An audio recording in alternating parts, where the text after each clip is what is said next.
Richard Dawkins, l'éminent biologiste évolutionniste britannique, s'est un jour décrit comme un « chrétien culturel », déclarant « Je me considère comme un chrétien culturel.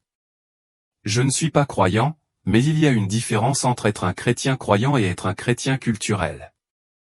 J'aime les hymnes et les chants de Noël, et je me sens plutôt à l'aise dans l'éthique chrétienne. Je pense que nous sommes un pays chrétien dans ce sens. Il est vrai que statistiquement, le nombre de personnes qui croient réellement au christianisme est en baisse, et j'en suis heureux. Cela indique que si Dawkins apprécie certaines traditions et éléments culturels chrétiens, il ne croit pas véritablement au christianisme lui-même. En revanche, Elon Musk a récemment exprimé un sentiment différent, déclarant « En fait, je crois beaucoup aux principes du christianisme. Je pense qu'ils sont très bons. » Cette déclaration souligne le respect de Musk pour les valeurs chrétiennes, même si son parcours personnel de foi peut différer de l'approche de Dawkins. La question se pose donc, dans quel sens n'êtes-vous pas religieux? Dawkins s'est publiquement identifié comme un chrétien culturel, reconnaissant son appréciation de la culture chrétienne tout en maintenant une position non religieuse.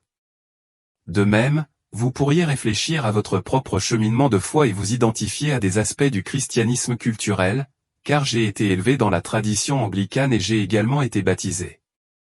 D'un point de vue biblique, être un chrétien culturel peut être périlleux. Un chrétien culturel est quelqu'un qui peut compter sur de bonnes actions et une conduite morale extérieure comme moyen d'atteindre le salut. Cependant, le vrai christianisme implique une réponse profonde et transformatrice à l'Évangile, un appel à se repentir du péché et à accepter Jésus-Christ comme son Seigneur et Sauveur. Les vrais chrétiens comprennent que le salut ne se trouve que par le Christ. Ils marchent sur le chemin étroit de la foi, vivant dans le monde mais ne se conformant pas à ses valeurs. En revanche, un chrétien culturel peut toujours emprunter la voie large, laissant de la place au plaisir du monde tout en ne s'alignant que superficiellement sur les principes chrétiens. Ils peuvent afficher un semblant de piété mais manquer de pratiques spirituelles et d'engagement authentique dans leur vie quotidienne. Voici la vérité troublante à laquelle les chrétiens culturels pourraient un jour être confrontés. Dans Matthieu 7.21 à 23, Jésus nous avertit, « Ce ne sont pas tous ceux qui me disent, Seigneur, Seigneur, qui entreront dans le royaume des cieux, mais celui-là seul qui fait la volonté de mon Père qui est dans les cieux. Plusieurs me diront ce jour-là, Seigneur, Seigneur, n'avons-nous pas prophétisé par ton nom? Chassé des démons par ton nom? Et fait beaucoup de prodiges par ton nom?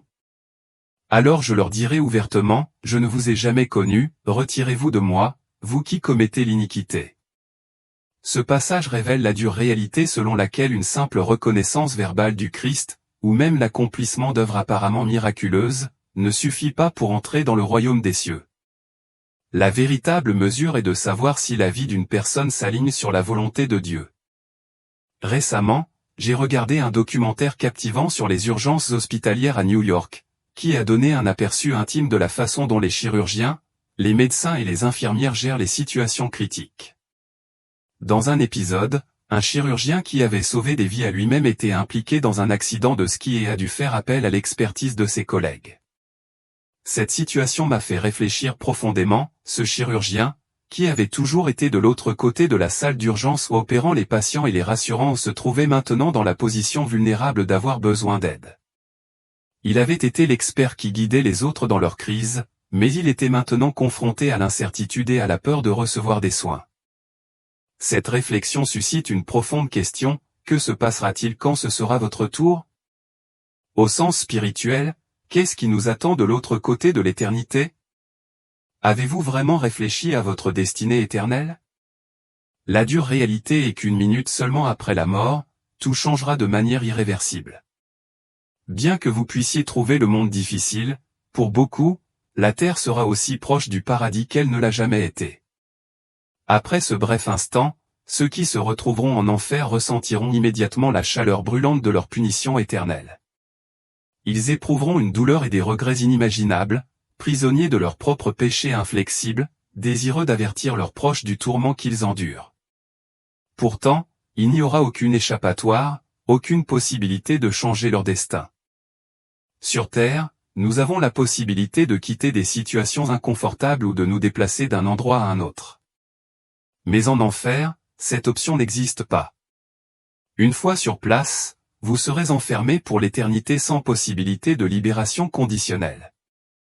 Vous prendrez conscience de votre destin irréversible dès la première minute et vous n'aurez aucune chance de changer de cap, seulement l'agonie incessante d'une souffrance sans fin. La Bible illustre cela avec l'histoire d'un homme riche qui vivait dans l'opulence, vêtu de pourpre et de fin lin, et jouissait d'une vie de luxe au quotidien. En contraste frappant, un mendiant nommé Lazare, couvert de plaies, gisait à la porte de l'homme riche, aspirant aux miettes de sa table. Même les chiens venaient lécher ses plaies, soulignant la disparité entre leurs vies. Cette histoire nous rappelle avec force les conséquences de nos choix et l'importance de nous occuper de notre destinée éternelle. Dans la parabole, après sa mort, le mendiant fut porté par des anges dans le sein d'Abraham, un lieu de réconfort et de repos. L'homme riche mourut aussi et fut enseveli. Dans les tourments de l'Hadès, il leva les yeux et vit de loin Abraham et Lazare reposant dans son sein. En proie à l'angoisse, il s'écria, « Père Abraham, aie pitié de moi. Envoie Lazare tremper le bout de son doigt dans l'eau et rafraîchir ma langue, car je souffre dans cette flamme. » Abraham répondit, « Mon enfant, souviens-toi que tu as reçu de bonnes choses pendant ta vie, tandis que Lazare a reçu de mauvaises choses, mais maintenant il est consolé, et toi tu souffres. De plus, il y a un grand abîme entre nous et toi, de sorte que ceux qui voudraient passer d'ici vers toi ne le pourront pas, ni ceux qui voudraient passer de là vers nous. » Désespéré, l'homme riche supplia Abraham d'envoyer Lazare dans la maison de son père, où il avait 5 frères, pour les avertir afin qu'ils ne finissent pas dans le même lieu de tourment.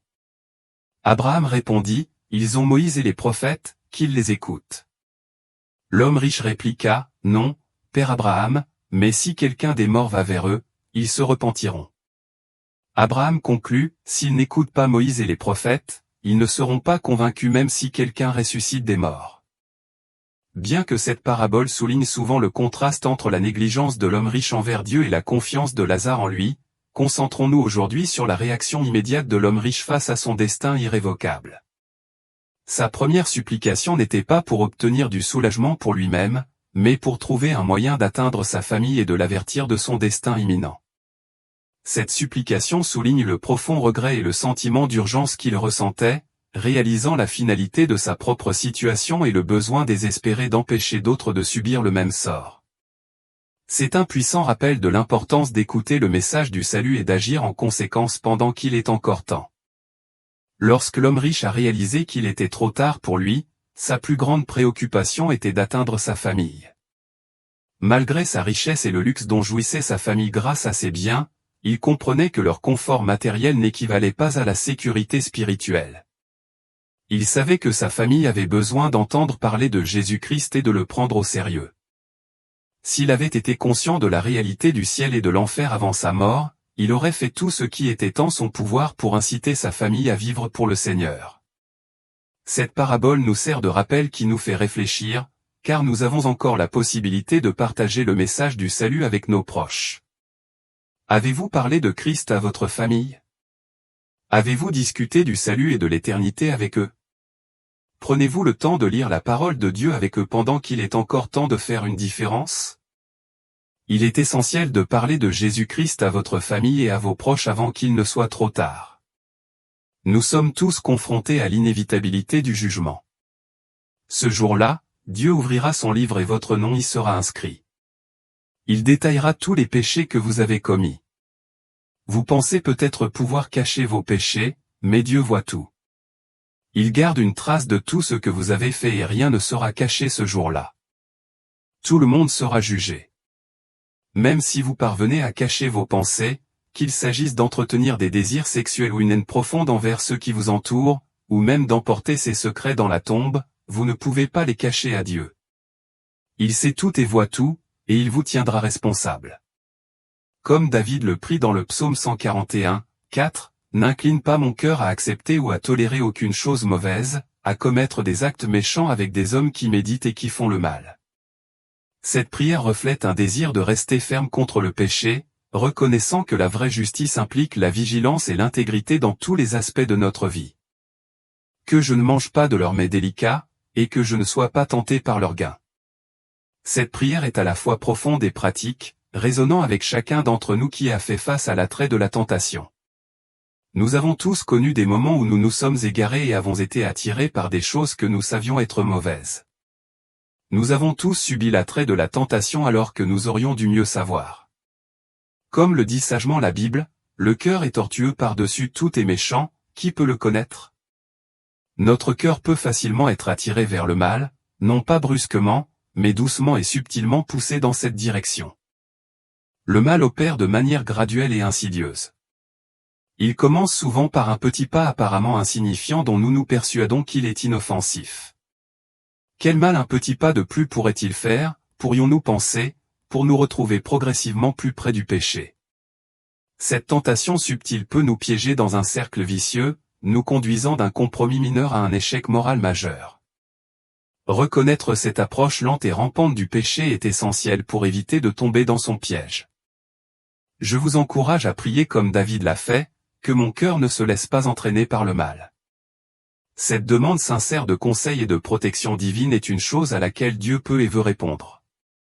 Pour illustrer ce point, considérons le concept des « angles morts » au volant. Les conducteurs expérimentés savent que leur véhicule comporte des zones autour de lui qui ne sont pas visibles à travers les rétroviseurs seuls. Ces angles morts peuvent cacher d'autres véhicules, ce qui rend dangereux le changement de voie sans regarder par-dessus son épaule. De nombreux accidents se produisent parce que les conducteurs ne voient pas les véhicules dans leurs angles morts et changent de voie de manière dangereuse. De même, la tentation et le péché peuvent se cacher dans nos angles morts, nous égarant subtilement si nous ne sommes pas vigilants. Tout comme les conducteurs doivent être prudents et conscients de leur environnement, nous devons également rester attentifs aux moyens subtils par lesquels le mal peut nous attirer. Prions sincèrement pour que Dieu nous aide à garder notre cœur et à nous éloigner de la tentation, en veillant à ce que nous restions sur le chemin de la justice. Reconnaître ce qui se cache dans votre angle mort nécessite plus qu'un simple coup d'œil, cela exige un effort intentionnel et une observation directe. Quelle que soit la voiture, sa marque, son année ou son modèle, il y aura toujours un angle mort. Ce concept trouve un parallèle dans les Écritures concernant notre vie spirituelle. L'apôtre Paul aborde cette question dans 2 Corinthiens 4:4, en déclarant, « Pour eux, le Dieu de ce siècle a aveuglé l'intelligence des incrédules, pour qu'ils ne vissent pas briller la splendeur de l'évangile de la gloire de Christ, qui est l'image de Dieu. » Paul était profondément préoccupé par les angles morts spirituels qui empêchent les gens de percevoir la vérité sur Jésus-Christ. Il reconnaissait que la stratégie de Satan consiste à obscurcir la vérité de l'évangile à ceux qui n'ont pas encore cru en Christ. En gardant le message caché, Satan vise à empêcher les individus de rencontrer la lumière du Christ et ainsi, à les piéger dans un état de désespoir éternel.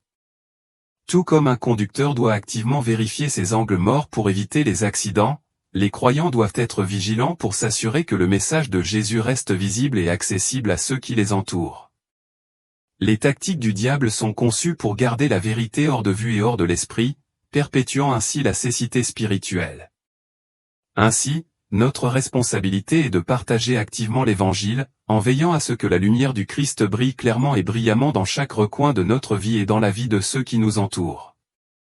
La Bible dit clairement que la vérité a le pouvoir de libérer les gens, c'est pourquoi l'ennemi travaille sans relâche pour la cacher à ceux qui en ont le plus besoin. Tout comme les conducteurs doivent veiller à ne pas occuper l'angle mort d'une autre personne pour s'assurer qu'elle soit vue, nous, en tant que croyants, devons veiller à ce que le message de Jésus-Christ reste visible pour les non-croyants. Nous devons nous efforcer de rendre l'amour du Christ évident afin que tous ceux qui observent nos vies puissent voir l'espoir et le salut que Jésus offre. Nous devons résister à la tentation de croire que les gens ne veulent pas entendre parler du Christ ou que discuter du salut et de la repentance est inutile. Nous ne pouvons pas nous permettre de vivre égoïstement, en négligeant d'apporter le message de Jésus à ceux qui nous entourent. L'objectif du diable est de garder l'évangile de Jésus-Christ caché dans les angles morts spirituels des individus qui n'ont pas encore rencontré la vérité. Contrairement à la conduite, où vous devez physiquement regarder par-dessus votre épaule pour voir un autre véhicule, en tant que croyants, nous avons le pouvoir de rendre activement le message du Christ visible et accessible à tout moment. Notre caractère doit incarner Jésus-Christ. Notre discours, nos actions et notre conduite générale doivent refléter l'Évangile d'une manière qui soit évidente pour ceux qui ne le connaissent pas encore. Votre vie quotidienne, La façon dont vous vivez, interagissez et vous comportez en disent long sur votre foi et votre salut. Je crois fermement que pour que les non-croyants deviennent curieux à propos de Christ, nous devons jouer notre rôle en vivant notre foi de manière authentique. Nos vies devraient servir de témoignage du pouvoir transformateur de l'Évangile, en encourageant les autres à rechercher la même vérité qui nous a transformés. Celui qui est en moi est plus grand que celui qui est dans le monde, et cette vérité puissante devrait nous pousser à proclamer avec audace le message de Jésus-Christ. Le seul espoir pour ceux qui ne croient pas est que la lumière de la gloire du Christ brille sur eux, les conduisant à une rencontre personnelle avec le Sauveur du monde. Pour que cela se produise, cependant, ils doivent d'abord être capables de le voir. Le défi est que, tout comme en voiture, les angles morts deviennent plus probables à mesure que le trafic du monde augmente. Lorsqu'il y a beaucoup de distractions et de signaux concurrents, il devient plus facile pour le message du Christ de rester caché. Dans le domaine spirituel, ce problème est aggravé par les efforts du diable et par le bruit et les distractions croissants du monde. Le monde nous bombarde de signaux contradictoires, de confusion et de distractions qui visent à bloquer ou à diluer le message du Christ. Jésus a souligné cette tension dans Jean 15, 18-19, en déclarant « Si le monde vous hait, sachez qu'il m'a haï avant vous.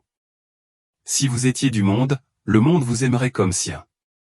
Mais parce que vous n'êtes pas du monde, et que je vous ai choisi du milieu du monde, à cause de cela le monde vous hait. » Le monde fonctionne en opposition directe avec le royaume de Dieu.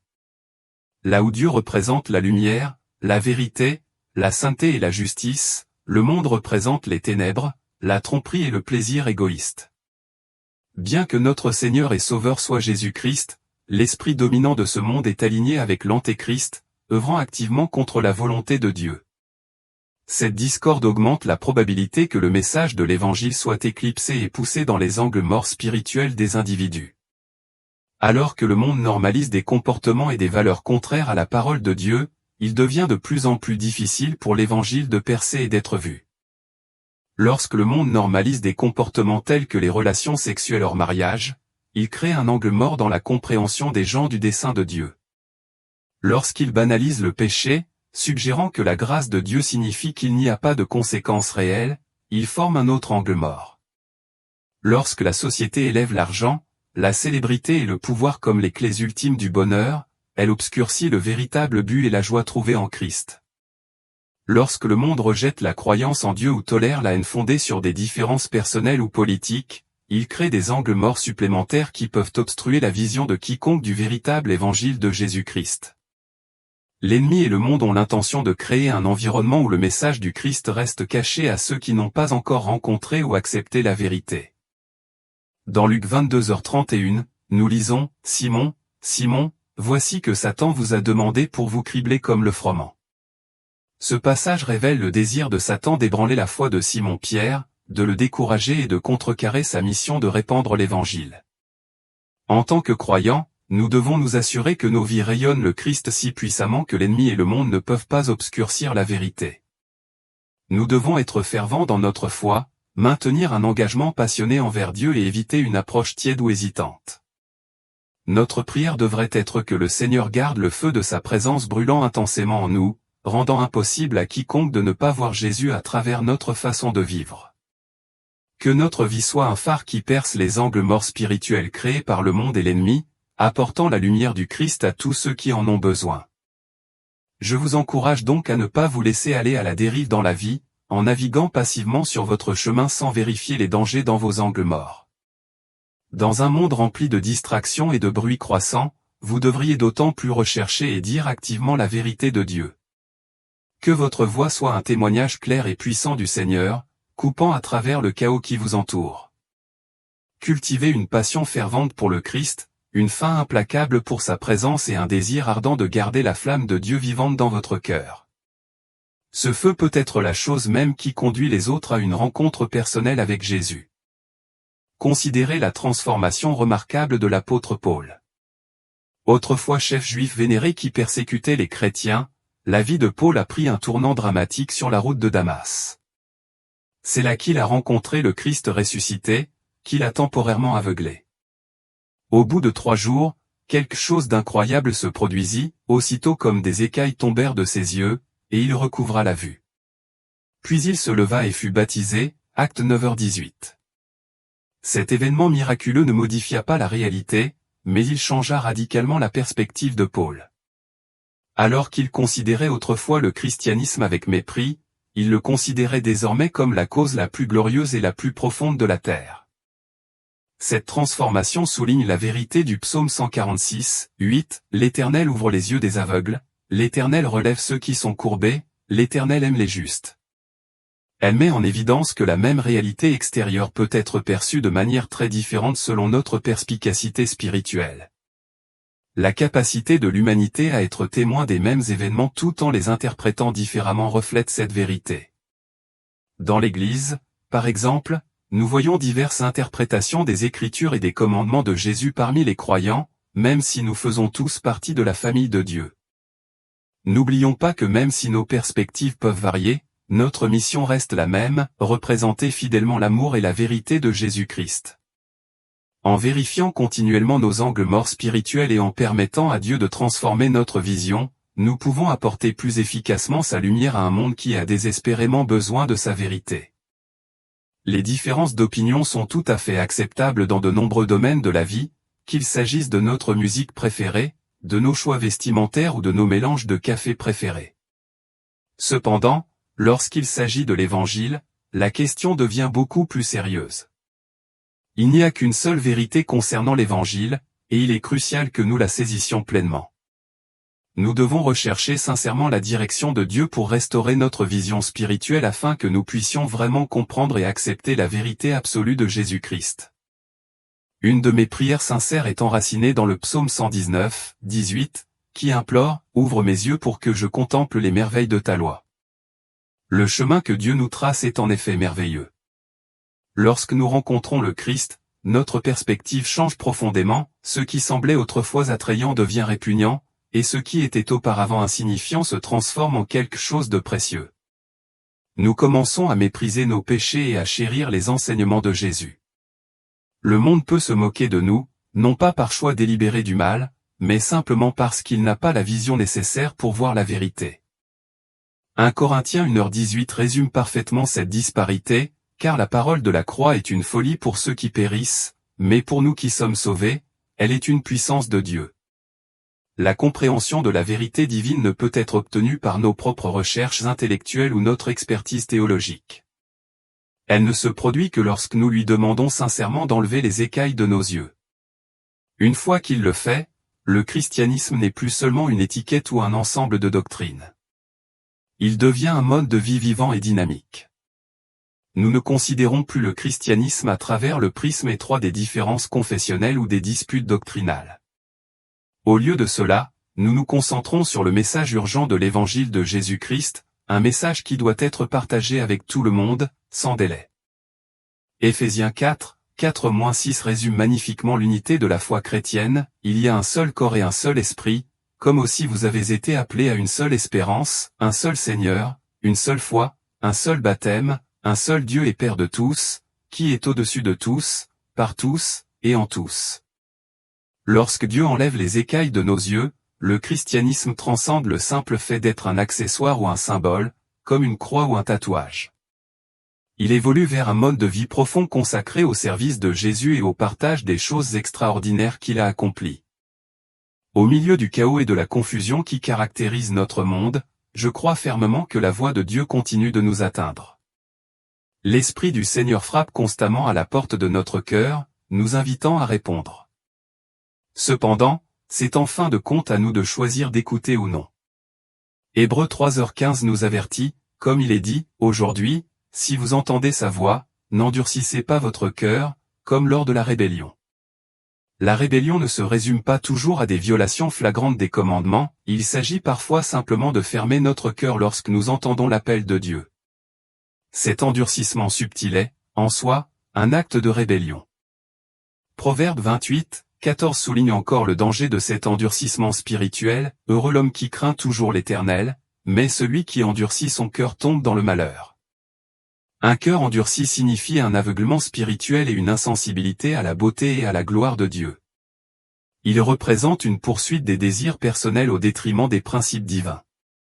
Pourtant, dans sa miséricorde infinie, Dieu propose de transformer nos cœurs. Il est pleinement capable de nous renouveler, de nous guider vers une vie de clarté spirituelle et de dévotion.